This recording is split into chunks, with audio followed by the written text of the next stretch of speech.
നാം തീയിൽ മുളച്ചതാണ്. അത് വെയിലത്ത് പാടില്ല എന്ന് വെറുതെ അല്ല പറയുന്നത്, അത് തീയിൽ മുളച്ചത് തന്നെയാണ്.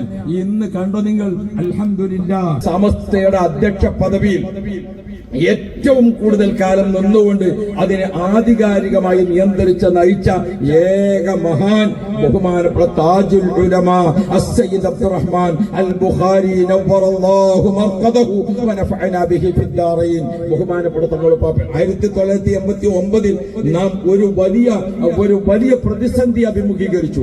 നേരത്തെ ഇവിടെ കേട്ടതുപോലെ, നമ്മളൊക്കെ മനസ്സിലാക്കിയതുപോലെ, പഴയ തലമുറക്കൊക്കെ അറിയുന്നത് പോലെ 89 മുതൽ മില്ലേനിയം 2000 പൂർത്തിയാകുന്നത് വരെ ഇപ്പോൾ ഒരു മഴത്തുള്ളി വീണപ്പോൾ നാം എന്തിനു വിഷമിക്കണം?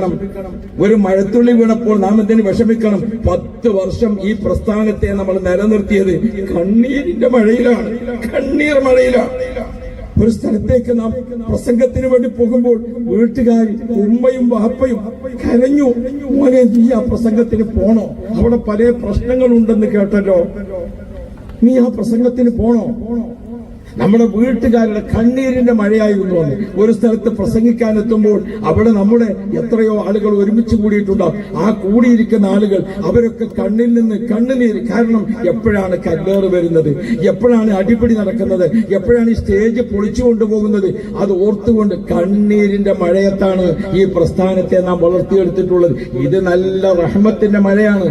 ഇത് കൊണ്ടിട്ടൊന്നും നമുക്ക് കണ്ടോ, ഈ ഇരിക്കുന്ന ഒരാളും ഈ മഴയെ എല്ലാവരും റഹ്മത്തിന്റെ മഴയായി സ്വീകരിക്കുകയാണ് ചെയ്തത്. കണ്ണീർ മഴയിലാണ് നാം ഈ പ്രസ്ഥാനത്തെ വളർത്തിയെടുത്തിട്ടുള്ളത്. 89 മുതൽ 2000 വരെയുള്ള കാലത്ത് നമ്മൾ ഈ മലപ്പുറം ജില്ലയിൽ എവിടെ പ്രസംഗിക്കാൻ പോയാലും, കേരളത്തിൽ എവിടെ പ്രസംഗിക്കാൻ പോയാലും അടി ഉറച്ച പ്രവർത്തകരാണ് നാം. എപ്പോഴാണ് അടി കിട്ടുക എന്നറിയില്ല. അങ്ങനെയാണ് അന്നുണ്ടായിരുന്നത്. കല്ലേറിങ്ങനെ തുരുതുരാ വന്നുകൊണ്ടിരിക്കുകയാണ്. അല്ലാഹു തആല ആയുസ് ബാക്കി വെച്ചത് കൊണ്ടാണ് ഈ സ്റ്റേജിലിരിക്കുന്ന പലരുടെയും നമുക്ക് ഇന്ന് കാണാൻ വേണ്ടി സാധിക്കുന്നത്. അല്ലെങ്കിൽ പല ഉരുളം കല്ലുകളും നമ്മുടെ നെറ്റിത്തടത്തിന്റെ അടുത്തെത്തിയിട്ട് അള്ളാഹു ഇതിലങ്ങ് തിരിച്ചുവിട്ടു. നമ്മുടെ ചെവിയുടെ അടുത്തെത്തിയിട്ട് അത് അള്ളാഹു തആല അപ്പുറത്തേക്കൂടെ അങ്ങോട്ട് മാറ്റിവിട്ടു. യാ റബ്ബ് വൈലത്തൂർ തങ്ങൾ പാപ്പ അള്ളാഹുവെ ദർജ ഏറ്റി കൊടുക്കണേ അല്ലാ. മലപ്പുറം ജില്ലയിൽ അന്ന് നമുക്ക് യുവ തുർക്കിയാണ്, നമുക്ക് അത്ര വലിയ ശക്തി തന്ന ആളാണ്. വളരെയധികം പ്രതിസന്ധിയുള്ള സ്ഥലത്തേക്ക് പ്രസംഗത്തിന് വേണ്ടി പോകുമ്പോൾ ഉപ്പാപ്പയെ വന്ന് കാണും. അൽഫയുടെ ഒരു ബെയ്ത്ത് ചൊല്ലി തന്നിട്ട് പോയിക്കളാണ്. എല്ലാത്തിനും അൽഫന്റെ ഒരു ബെയ്ത്താ ചികിത്സ. ആ അൽഫന്റെ ബെയ്ത്തും ചെല്ലുന്നത് നീ പോയിക്കളാ, അയിലിതിന് പോയിക്കോളും, നിന്റെ മേൽക്ക് വരാഞ്ഞാ പോരെ, നീ എന്താ വിചാരിച്ചാ പോയി പ്രസംഗിച്ചോന്ന് പറയും. അന്ന് എത്രയധികം പ്രതിസന്ധിയാണ് നമുക്ക്. നമ്മുടെ ഈ പ്രസ്ഥാനം കെട്ടിപ്പടുക്കുന്നതിന് വേണ്ടി വീട്ടിന്റെ അകത്തളങ്ങളിലെ ഉമ്മമാര് കണ്ണീരിന്റെ മഴ പെയ്തു. പ്രസംഗിക്കുന്നവർക്ക് കണ്ണീരിന്റെ മഴയായി, പ്രവർത്തകർക്കായി, ഉപറാക്കൾക്കായി ഓർത്തോർത്തുകൊണ്ട് കരയുന്ന ആളുകളെ ഇപ്പോഴും നമുക്ക് കാണാൻ പറ്റും. ഇന്ന് നമ്മൾ പല സ്ഥലത്തും ചെല്ലുമ്പോൾ അവിടെയൊക്കെയുള്ള പ്രായമുള്ള ആളുകൾ പറയും, ഉസ്താദേ നിങ്ങളൊക്കെ കാണുന്ന സമയത്ത് അന്നത്തെ കല്ലേറ് വന്ന രംഗം, അന്ന് സ്റ്റേജ് പറിച്ചു കൊണ്ടുപോയ രംഗം, അന്ന് നമ്മുടെ മൈക്ക് എടുത്തു കൊണ്ടുപോയ രംഗം, നിങ്ങളെ കാറിന്റെ ടയർ പൊട്ടിച്ച രംഗം, ഇതൊക്കെ പറഞ്ഞുകൊണ്ട് പഴമക്കാർ ഇന്നും കണ്ണീരിലാണ്. നാം തീയിൽ മുളച്ചതാണ്. അത് വെയിലത്ത് പാടില്ല എന്ന് വെറുതെ അല്ല പറയുന്നത്, അത് തീയിൽ മുളച്ചത് തന്നെയാണ്. ഇന്ന് കണ്ടോ നിങ്ങൾ, അൽഹംദുലില്ലാഹ് ഇത് ഇബ്രാഹിം നബി അലൈഹിസ്സലാമിന്റെ പിൻഗാമികളാണ്. ഇബ്രാഹിം നബി അലൈഹിസ്സലാമിനെ അന്ന് അഗ്നികുണ്ടാരത്തിലേക്ക് വലിച്ചെറിയുമ്പോൾ അന്നത്തെ ആളുകൾ പറഞ്ഞിട്ടുണ്ടാകും, ഇനി ഇവരൊന്നും വളരുകയില്ല, ഇനി ഈ ഇസ്ലാമിന് വളർച്ചയില്ല, ഇനി വരാൻ പോകുന്ന കാലത്ത് മുസ്ലിങ്ങൾക്കൊക്കെ വലിയ പ്രയാസം തന്നെ ആയിരിക്കും. അന്ന് ഇബ്രാഹിം നബിനെ തീയിലിട്ടപ്പോ അന്നത്തെ ആളുകൾ പറഞ്ഞിട്ടുണ്ടാകും. അത് തന്നെയാണ് നമ്മൾ ഇപ്പോഴും കേട്ടുകൊണ്ടിരിക്കുന്നത്. ഇനി ഇന്ത്യയിലെ മുസ്ലിമീങ്ങൾക്ക് രക്ഷയില്ല, ഇനി കേരളത്തിലെ മുസ്ലിമീങ്ങൾക്ക് രക്ഷയില്ല. ക്യാ ഫായിദ ഹേ. മുസ്ലിമീങ്ങളെ സംബന്ധിച്ചിടത്തോളം അതൊന്നും ഒരു വലിയ വാക്കായിട്ട് കണക്കാക്കുന്നില്ല. അള്ളാഹുവിന്റെ ദീനാണ് ഇസ്ലാം. ലിയുദ്ഹിറഹു അലദ്ദീനി കുല്ലി. നമ്മുടെ ഹൃദയത്തിൽ ദീനുണ്ടോ അള്ളാഹു നമ്മുടെ കൂടെ നിൽക്കും. രഹസ്യത്തിലും അള്ളാഹ്, പരസ്യത്തിലും അള്ളാഹ്, സന്തോഷത്തിലും അള്ളാഹ്, ദുഃഖത്തിലും അള്ളാഹ്, ക്ഷാമത്തിലും അള്ളാഹ്, ക്ഷേമത്തിലും അള്ളാഹ്, ഐശ്വര്യത്തിലും അള്ളാഹ്, പട്ടിണിയിലും അള്ളാഹ്. നമുക്കൊരു റബ്ബുണ്ട്. ആ റബ്ബിനെ വിശ്വസിച്ചുകൊണ്ട് വല്ലദീന ആമനു അശദ്ദു ഹുബ്ബൻ ലില്ലാഹ്, നമ്മെ അത് പഠിപ്പിക്കുകയായിരുന്നു താജുൽ ഉലമ ചെയ്തിരുന്നത്. ബഹുമാനപ്പെട്ട താജുൽ ഉലമ ഉപ്പാപ്പ ഒരു വല്ലാത്ത, ബഹുമാനപ്പെട്ടവർ നമ്മെ പ്രചോദിപ്പിച്ചുകൊണ്ട്, ബഹുമാനപ്പെട്ട താജുൽ ഉലമ വല്ലാത്ത ഒരു മോട്ടിവേഷൻ ആയിരുന്നു ബഹുമാനപ്പെട്ട ഉപ്പാപ്പയുടെ പ്രസംഗം. പ്രശ്ന സങ്കീർണതയിലൂടെ ഈ പ്രസ്ഥാനം പോകുമ്പോൾ നടത്തിയിരിക്കുന്ന ഏതെല്ലാം വലിയ വലിയ സമ്മേളനങ്ങളുണ്ടോ ആ സമ്മേളനങ്ങളിലെല്ലാം എല്ലാം ബഹുമാനപ്പെട്ട താജുൽ ഉലമയുടെ ഉപ്പാപ്പയുടെ വാഗ്ദ്വാരണികൾ ഒരു ആത്മീയതയുടെ ബോംബാണ്, ഒരു സമാധാനത്തിന്റെ ബോംബാണ്. ആ സ്ഫടികസ്ഫുട സമാന ഹൃദയത്തിൽ നിന്നുള്ള ആ വാഗ്ദ്വാരണികൾ ഇങ്ങനെ വരുമ്പോൾ അതിനെ തക്ബീർ ധ്വനികളോടുകൂടെ സ്വീകരിച്ചിരിക്കുന്ന ആളുകളാണ് ഈ കാണുന്ന എല്ലാവരും. ഈ പ്രസ്ഥാനത്തെ അത് നിലനിർത്തി. അപ്പുറത്ത് ഒരു വലിയ പ്രത്യക്ഷം, ഒരു വലിയ പർവ്വതം, ഇപ്പുറത്ത് വലിയൊരു പർവ്വതം, മുസ്ലിംകളിലെ രണ്ട് പർവ്വതങ്ങൾ. അതിനിടയ്ക്ക് AP വിഭാഗം എന്നത് ഒരു കൊച്ചു എന്താ പറയാ, ഒരു കൊച്ചു വൃക്ഷം. ഇതിന്റെ ആ രണ്ട് മലകളും അതിനെ ഞെരുക്കിക്കൊണ്ടിരിക്കുമ്പോൾ ബഹുമാനപ്പെട്ട താജുൽ ഉലമ ഉപ്പാപ്പ നമുക്ക് നൽകിയിരിക്കുന്ന ആവേശം ഇന്നും ആ ആവേശമാണ് നമ്മെ നയിച്ചുകൊണ്ടിരിക്കുന്നത്.